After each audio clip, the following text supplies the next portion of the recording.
Querido Dios y Padre, te damos muchas gracias porque con libertad y con gozo podemos reunirnos en tu iglesia. Podemos abrir tu palabra y tú, Señor, nos puedes hablar. Estamos cómodos en tu iglesia. Estamos sentados y estamos con la fe, la confianza que tú nos vas a hablar. Por favor, oh Padre, visítanos hoy.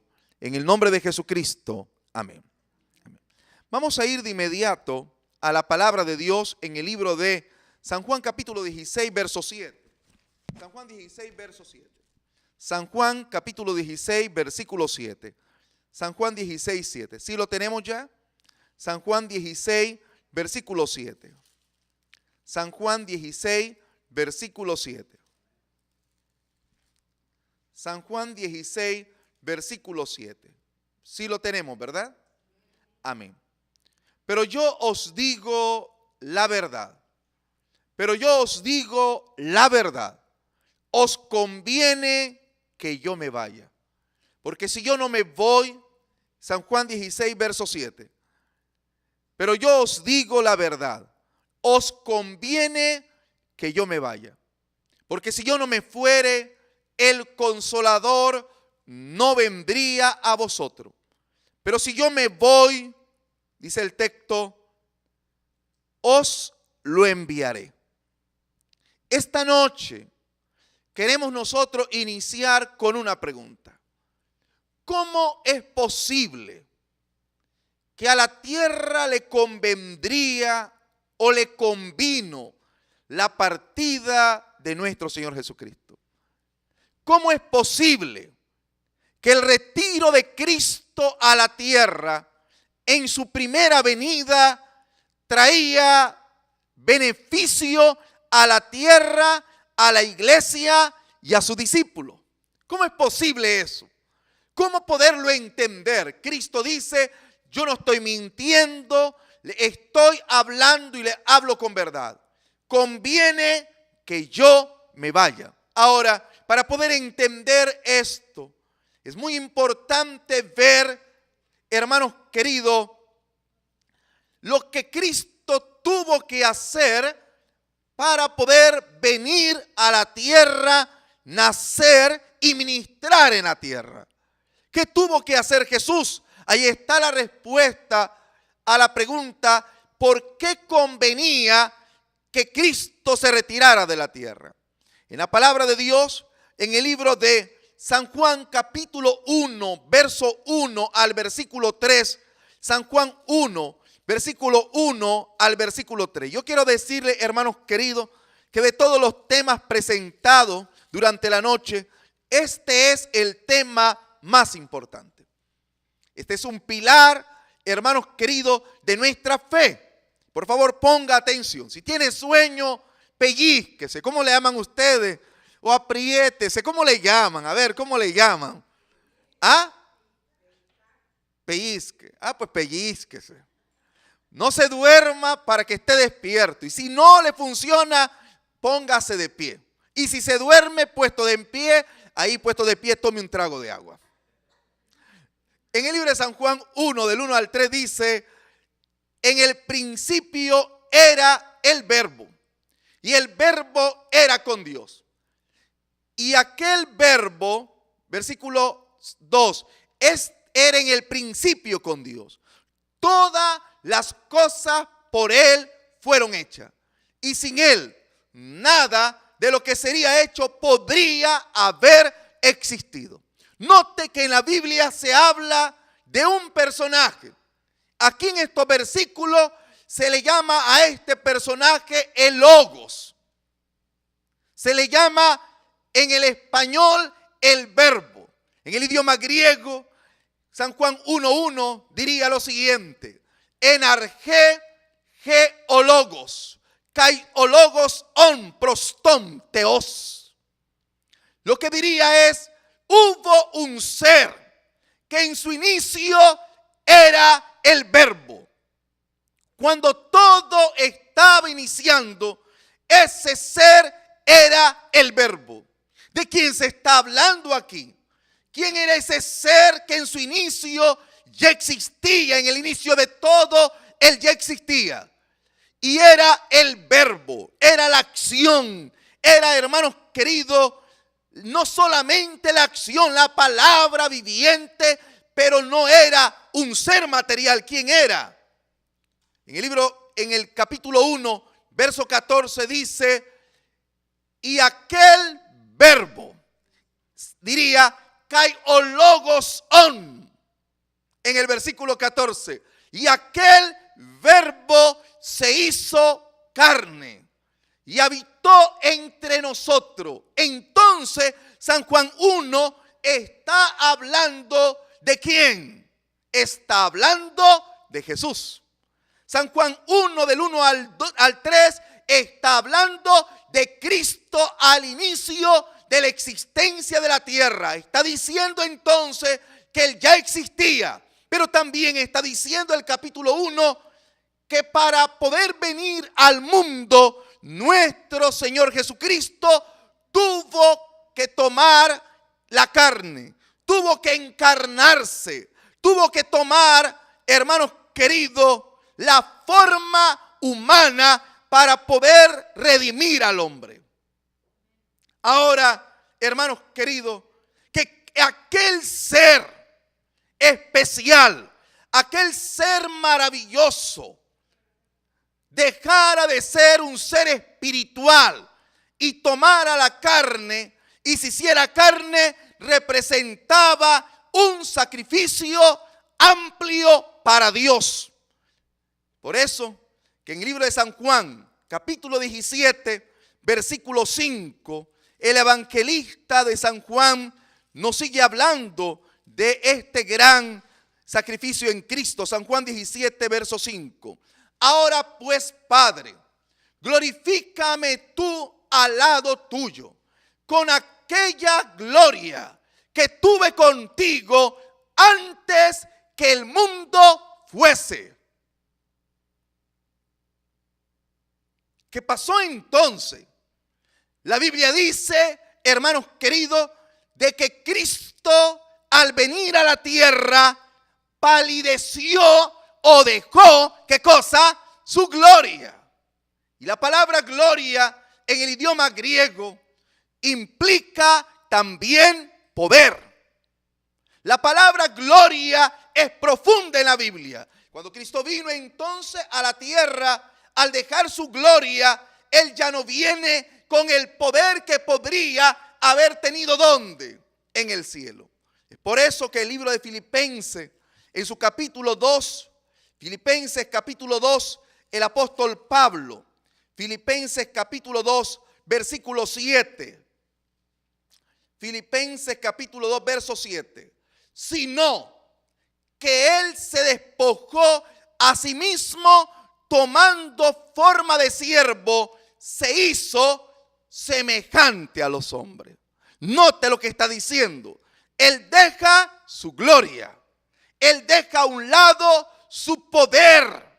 Ahora, palidece su poder y resultado de esto, según el texto, se despoja de la gloria de Él. Cristo se despoja de la gloria de Él. Note lo primero que decíamos, creí que Cristo se hizo ¿qué cosa?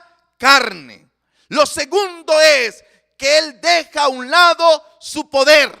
Ahora, hay un tercer aspecto importante en el libro de Hebreos, capítulo 2 del libro de Hebreos. Vayamos al libro de Hebreos, capítulo 2. Hebreos, capítulo 2. ¿Lo tienen? Hebreos, capítulo 2. Hebreos, capítulo 2. Versículo número 9. Pero vemos a aquel que fue hecho un poco menor que los ángeles. ¿De quién se habla? A Jesús, coronado de gloria y de honra. Por favor, mire la gramática bíblica. Dice que Cristo llegó un momento que se hizo un poco menor que los ángeles. ¿Cuántos seres hay en el universo? Hay infinitas seres en el universo. Pero de los que la Biblia mienta, habla al menos de 4 seres. 4 seres son presentados en la Biblia. 1, hermanos queridos, son los querubines, ¿sí o no? 2 son los serafines. 3 son ¿quiénes? Los ángeles. Y 4 son los seres humanos. Repito, querubines, serafines, ángeles y seres humanos.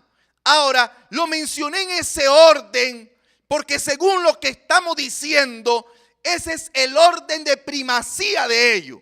Los querubines tienen el privilegio, según la Biblia, de estar en la presencia de Dios. Los serafines, según la Biblia, en Isaías capítulo 6, son los que están adorando en el templo. Los ángeles, según la Biblia, son los mensajeros de Dios. Y los seres humanos, hermanos queridos, es lo que Dios creó después de haber creado a quienes, a los querubines, a los serafines, a los ángeles. Amén. Ahora, la Biblia dice que al venir Cristo a la tierra, no viene como un querubín, no viene como un serafín, no viene como un ángel, sino que viene como un ser humano. Ahora yo no sé si usted entienda esto, pero lo que está diciendo la Biblia, hermanos queridos, es un sacrificio que hubo en Cristo al venir a la tierra. Y por favor entiéndalo, porque cuando Cristo dice, os conviene que yo me vaya, de eso se estaba tratando. Cristo al tomar la carne, Él no podía estar en todo lugar, no podía estar en todo sitio. Cristo no podía, hermanos queridos, estar en el mismo lugar, en todos los lugares al mismo tiempo. ¿Por qué no? Porque Él se había, ¿qué cosa? Encarnado. Entonces convenía a la raza humana que viniera un ser que no hubiera pasado por ese sacrificio. Y ese ser era la tercera persona de la deidad. Estamos hablando que ese ser sería entonces el Espíritu Santo. Convenía a la raza humana un ser que pudiera estar en todos los lugares al mismo tiempo, que tocara todos los corazones, que, hermanos queridos, hiciera la obra de redención al mismo tiempo en todo lugar. El Espíritu Santo, hermanos, no toma la humanidad, no veda su gloria. Él viene como Él es a la tierra, tocando, convirtiendo cada corazón. Le convenía a la raza humana. Pero usted quizás pregunte esta hora, ¿y qué trabajo realiza el Espíritu Santo? ¿Cuál es su trabajo? Bueno, el Espíritu Santo realiza, hermanos queridos, 4 trabajos en el ser humano. Yo quiero hablar y separar el trabajo que el Espíritu Santo hace en la iglesia. Es muy distinto al trabajo que el Espíritu Santo hace en los que no son parte de la iglesia. Se lo voy a mostrar. Vamos al libro de San Juan, capítulo 14. San Juan, capítulo 14. Versículo 16, San Juan 14, 16. Y yo rogaré al Padre y os dará otro consolador para que esté con vosotros para siempre. El Espíritu de verdad, al cual el mundo, ¿qué cosa? No puede recibir. El mundo, según San Juan y según el testimonio, la palabra dicha de nuestro Señor Jesucristo, no recibiría al Espíritu Santo. En otras palabras, el Espíritu Santo no moraría, a eso se refiere, en una persona inconversa. ¿Escucha usted eso? Qué interesante. El Espíritu Santo no moraría en un mundano, no moraría en alguien que no se ha entregado a Jesús. Eso es lo que está diciendo la Biblia. Pero ahora, vean lo que sí hace el Espíritu Santo en los mundanos. en el libro de San Juan, en su capítulo 14, capítulo 16, verso 8, nos habla el trabajo que Él sí hace en los que no son cristianos, en los que no sean, hermanos queridos, los que no se han consagrado al Señor. San Juan 16, 8 dice así: y cuando Él venga, Él convencerá. ¿A quién dice? Al mundo. ¿Quién no puede recibir al Espíritu Santo? ¿En quién no puede morar el Espíritu Santo? En el mundo. Pero sí el Espíritu Santo puede tocar el corazón de un mundano. ¿Y qué cosa? Y convencerlo. ¿Convencerlo de qué? Dice de pecado, de justicia y de juicio.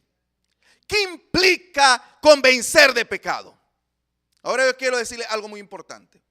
Ningún ser humano en esta tierra puede estar, hermanos, consciente de la gravedad del pecado a menos que el Espíritu Santo no lo toque. Nadie puede estar tan seguro, hermanos, créalo. Nadie puede decir, puede sentir la gravedad del mal que hace a menos que el Espíritu Santo no lo toque y le haga sentir que lo que hizo es sumamente grave. Eso se llama convencimiento de ¿qué cosa? De pecado. Pero además de eso, el Espíritu Santo no solo convencería de pecado, sino de justicia y de juicio. ¿Qué significa convencer de justicia? ¿Y qué significa convencer de juicio?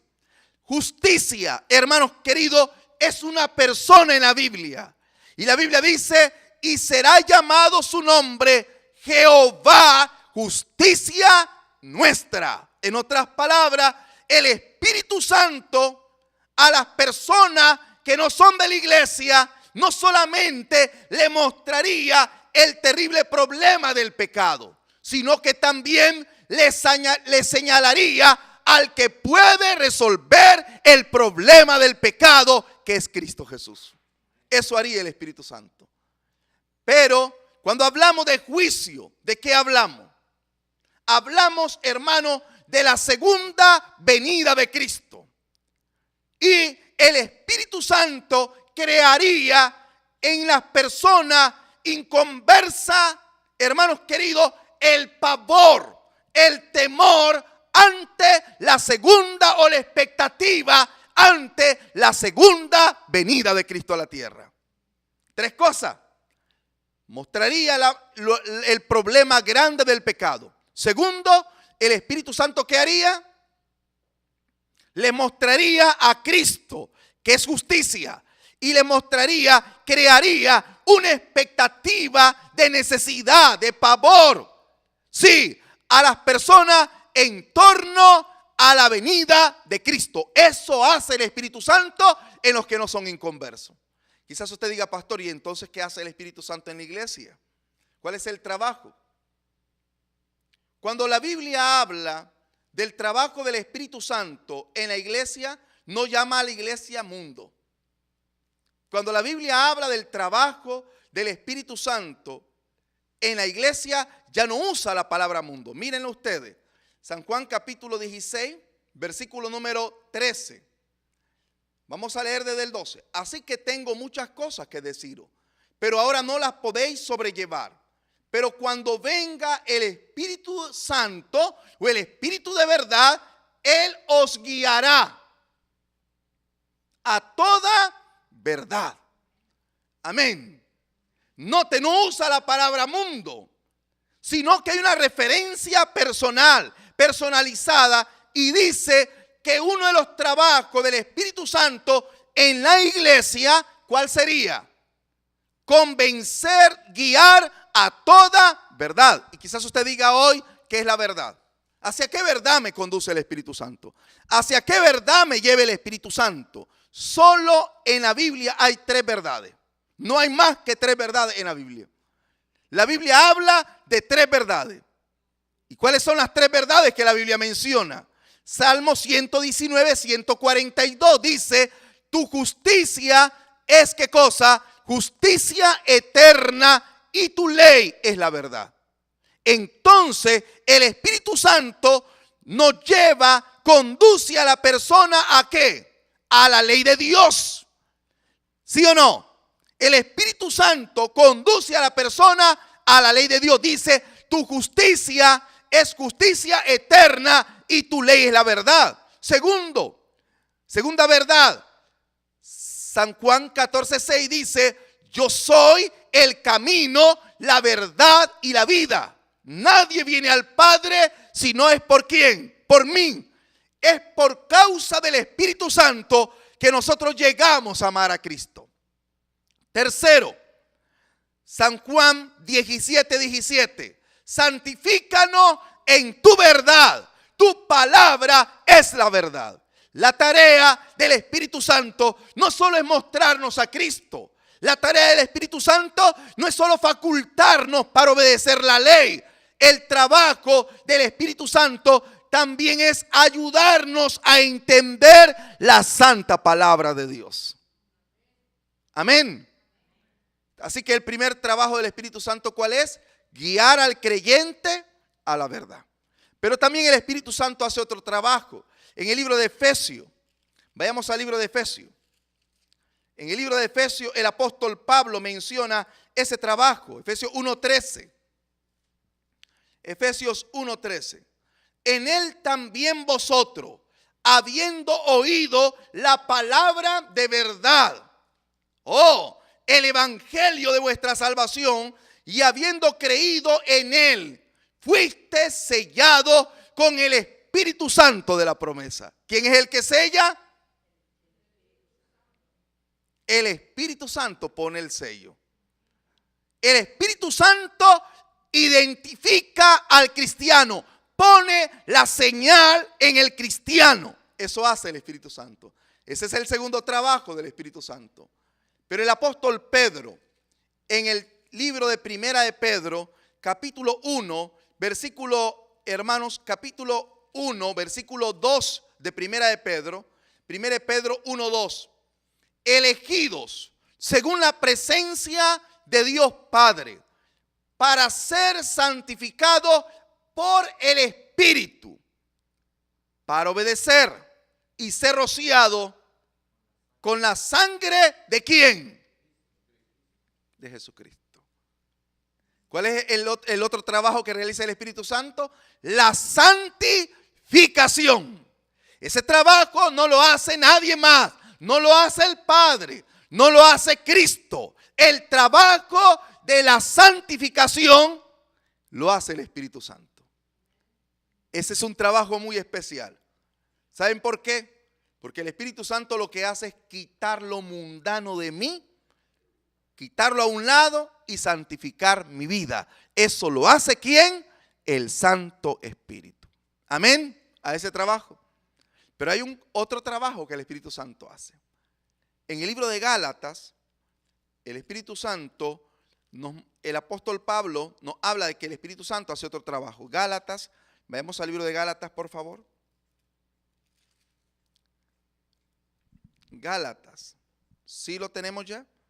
Gálatas en el capítulo 22, capítulo 5, versículo 22. Más el fruto, oiga bien lo que dice, más el resultado de la presencia del Espíritu Santo. Eso está diciendo el apóstol Pablo. Resultado de la presencia del Espíritu Santo, ¿cuál es? Gozo, paz, paciencia, amor, bondad, fe, mansedumbre, templanza. Contra tales cosas que no hay ley. ¿Qué hace el Espíritu Santo? Genera en el cristiano lo que el cristiano no puede generar por sí mismo. Cuando el Espíritu Santo está en una persona, esa persona ama, esa persona perdona, esa persona disculpa, esa persona, hermanos, su carácter cambia porque hay un ser especial dentro de ella y ese ser especial es el Espíritu Santo. El fruto del Espíritu Santo es mansedumbre. Ahora yo quiero decirles que el mundo cristiano se confunde. El mundo cristiano cree tener al Espíritu Santo y sigue peleando.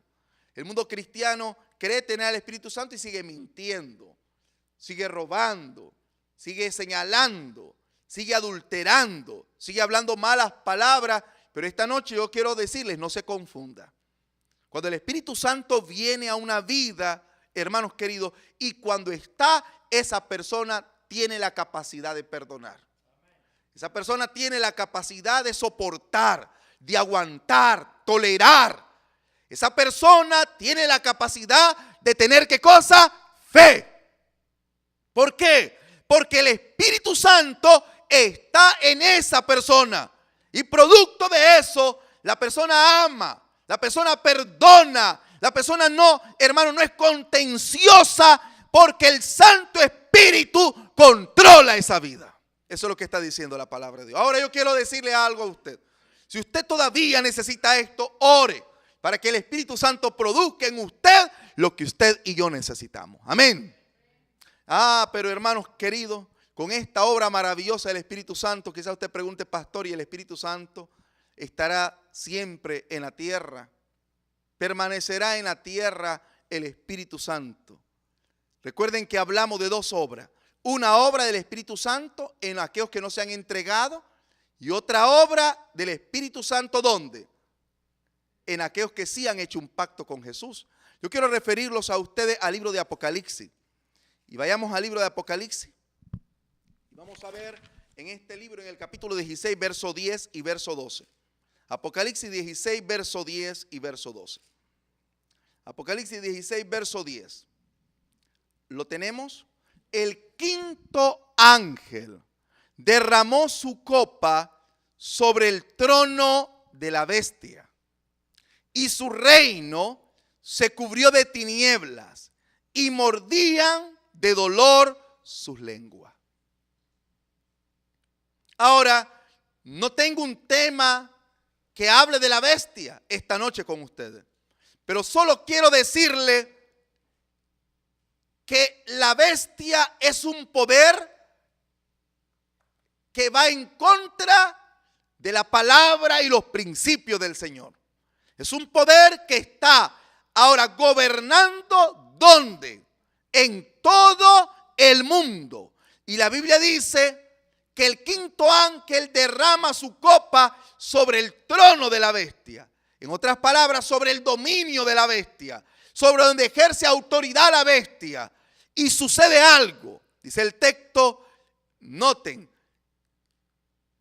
y su reino se cubrió de tinieblas. ¿Qué sucede cuando hay tinieblas? Miren lo que dice Génesis capítulo 1. ¿Qué sucede cuando hay tinieblas? Génesis capítulo 1, versículo 1 y versículo 2. En el principio creó Dios los cielos y la tierra. Y la tierra estaba, ¿qué cosa dice? Desordenada. ¿Y qué? Y las tinieblas cubrían, ¿qué cosa? La tierra. No te dice, la tierra estaba desordenada, estaba vacía. Y uno pregunta, ¿por qué? Muy sencillo, porque dice, las tinieblas cubrían toda la tierra. Entonces, una vida en tiniebla, una vida carente del Espíritu Santo, hermanos queridos, vive en desorden, ¿sí o no? Vive en desorden, y no solamente eso, y es una vida vacía. Note que está hablando entonces la profecía que un día la tierra quedará, hermanos queridos, sin la presencia del Espíritu Santo. Y cuando esto suceda, hermanos, las tinieblas, el desorden, el caos cubrirá la tierra. Pero ahora lean el versículo 12 de Apocalipsis. Apocalipsis 16, verso 12. Apocalipsis 16, versículo 12. Apocalipsis 16, versículo 12. El sexto ángel derramó su copa sobre el gran río Éufrates, y el agua de éste se secó, para que estuviera preparado el camino a los reyes del oriente. Por favor, mire lo que está diciendo aquí. Dice, ahora el sexto ángel derrama, ¿qué cosa? Su copa sobre el gran río Éufrates. Cuando usted va a la Biblia, encuentra que el Espíritu Santo es simbolizado por agua, por aceite, por viento y fuego.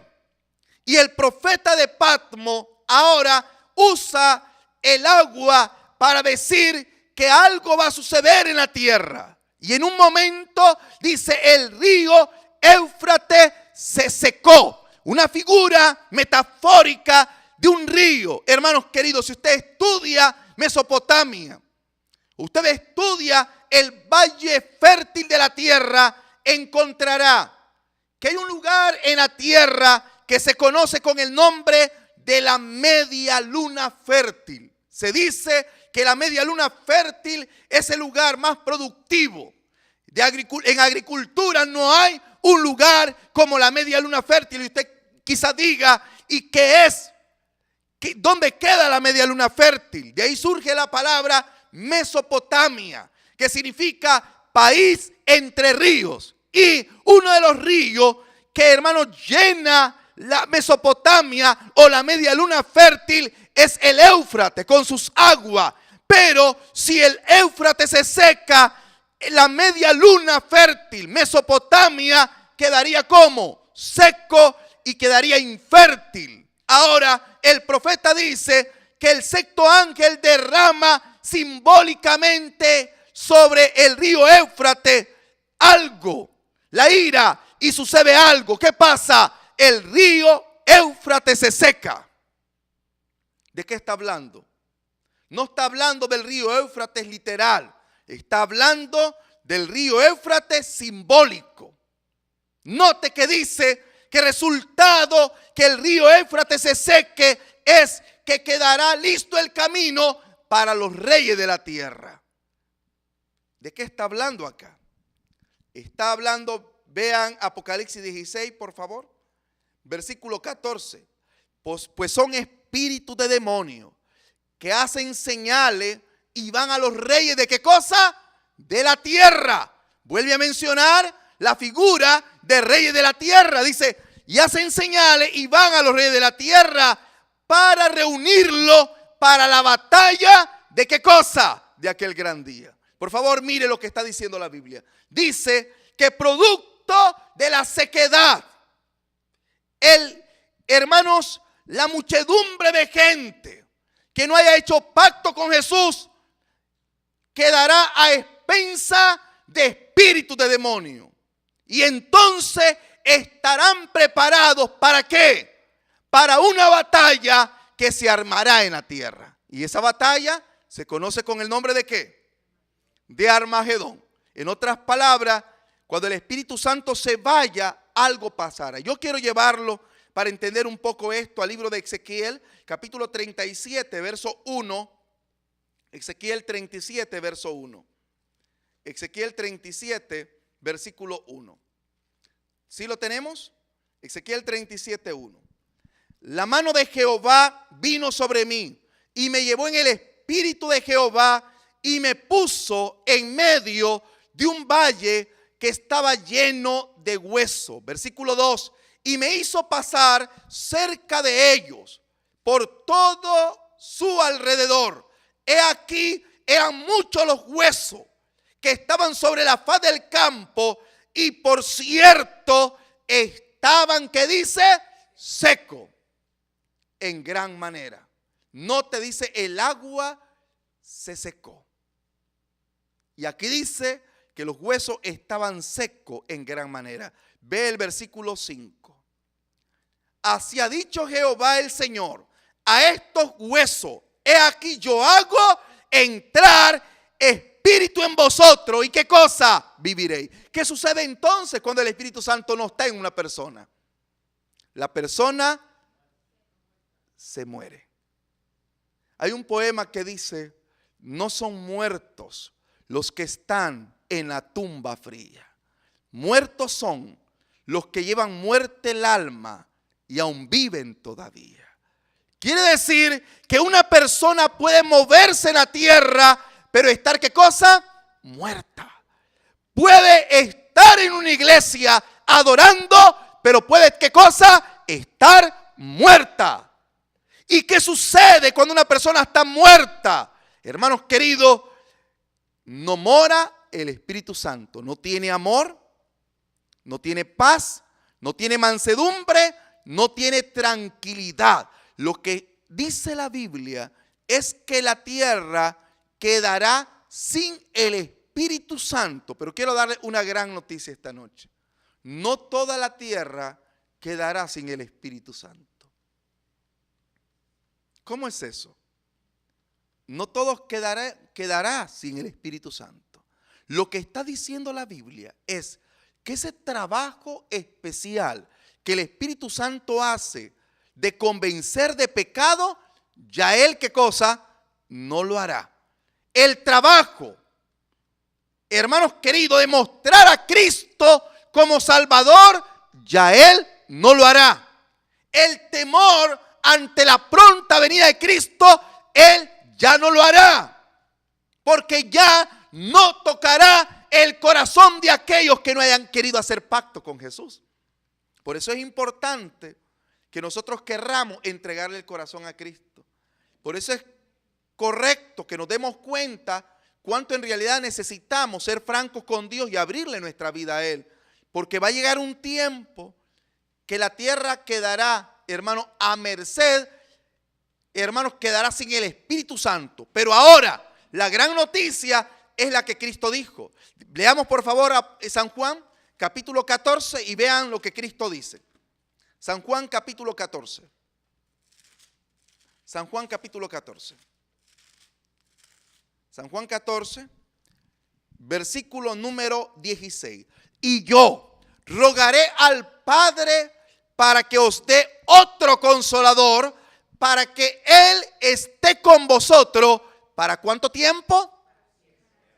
¿Para cuánto tiempo estará el Espíritu Santo? ¿En quiénes? ¿En la iglesia? ¿O en los creyentes que hayan apreciado la oportunidad de entregarse a Cristo que Dios les da? En los creyentes fieles, el Espíritu Santo permanecerá. En los creyentes consagrados, que se consagren a Dios, que le abran a Dios el corazón, en ellos el Espíritu Santo permanecerá. En aquellos hermanos que hayan dejado de jugar con el pecado, en ellos el Espíritu Santo permanecerá. En aquellos hermanos que le han dado su vida a Cristo de verdad, el Espíritu Santo en ellos permanecerá. Pero en aquellos que han jugado con Dios, que han tenido pecados ocultos, hermanos, en aquellos hermanos queridos que han vivido la vida cristiana en dos aguas, en aquellos que han vivido la vida cristiana intermitente, en ellos el Espíritu Santo ya no va a operar más, ya no trabajará más. Y entonces, hermanos queridos, en esas personas quedarán lideradas ya no por el Espíritu Santo, ni tocadas por el Espíritu Santo, solo tendrán un líder común. ¿Y quién es el líder común? El enemigo, el diablo. Por eso es que la Biblia dice, para que esté preparado el camino para los reyes del oriente. Quiere decir que los que participarán del Armagedón, los que se armarán, los que tratarán, hermanos, de luchar contra Dios y su pueblo, serán aquellos que hayan despreciado, ¿qué cosa? Las oportunidades. Esta noche yo ya estoy terminando y quiero decir que yo me alegro al leer la palabra de Dios y saber que el Espíritu Santo permanecerá para siempre en su pueblo. Que al igual como en Egipto había luz en los israelitas, pero había oscuridad en el pueblo egipcio, hermano, así sucederá en el tiempo final. ¿Y qué tengo que hacer yo entonces para que el Espíritu Santo permanezca en mí? Hermanos queridos, entregarme de verdad a Cristo Jesús. Hacer un pacto de santificación con Él y decirme, Señor, limpia mi vida y ven a morar a mi corazón. Hermanos, nosotros estamos terminando una semana de oración. Cada semana de oración es una semana de oportunidades, donde nosotros podemos venir a Cristo y decirle, Señor, te entrego mi vida y mi corazón. Nadie más sabe lo que sucede en tu vida, sino tú y Dios. Pero tú hoy puedes decirle, Señor, tú sabes lo que yo he hecho. Tú sabes que a lo largo de la vida cómo he sido en mi vida cristiana. Pero hoy quiero entregarme a ti. Porque en aquel instante cuando el Espíritu Santo ya no toque más corazones inconversos, yo quiero estar convertido y quiero ser parte de tu pueblo. ¿Hay alguien aquí que quiere decirle eso al Señor? ¿Puede ponerse en pie? Si hay alguien aquí que le quiere decir, Señor, cuando tu espíritu se retire de la tierra, yo quiero que tu espíritu siga trabajando en mi vida. Cuando muchas personas queden vacías, a merced del pecado, y cuando la tierra misma quede, el pecado se fermente, producto de que el Espíritu Santo ya no está tocando corazones inconversos, yo quiero en ese tiempo todavía ser tocado por el Espíritu. Yo quiero en ese tiempo todavía ser receptivo para el Espíritu Santo. Vamos a arrodillarnos y a hablar con Dios. Arrodillémonos. Querido Dios y Padre, queremos darte gracias por tu palabra santa. Esta noche hemos mencionado que la obra del Espíritu Santo es maravillosa. Maravillosa porque nos cambia. Maravillosa porque produce en el cristiano lo que el cristiano no puede producir por sí mismo. Pero esta noche hemos dicho que para que esa obra suceda en la vida del cristiano, el cristiano tiene que abrir su corazón completamente a Cristo. Llegará el momento cuando el Espíritu Santo ya no tocará más corazones allá afuera. Hoy todavía a las personas inconversas está tocando su corazón. Le está mostrando lo terrible del pecado y le está creando conciencia de tu venida y del juicio que vendrá a la tierra. Padre eterno, queremos pedirte que mientras hay oportunidad, nosotros, Señor, seamos correctos hijos tuyos. Lo pedimos en esta hora. Sabemos que no tenemos mérito. Sabemos que somos débiles y frágiles y sabemos que erramos. Pero Dios, queremos ser mejores. Queremos ser mejores cristianos para agradarte en todo a ti. Por eso de rodillas te decimos, danos la oportunidad de que tu Espíritu Santo venga a gobernar nuestra vida. En el nombre de Jesucristo. Amén. Amén. Amén. Amén.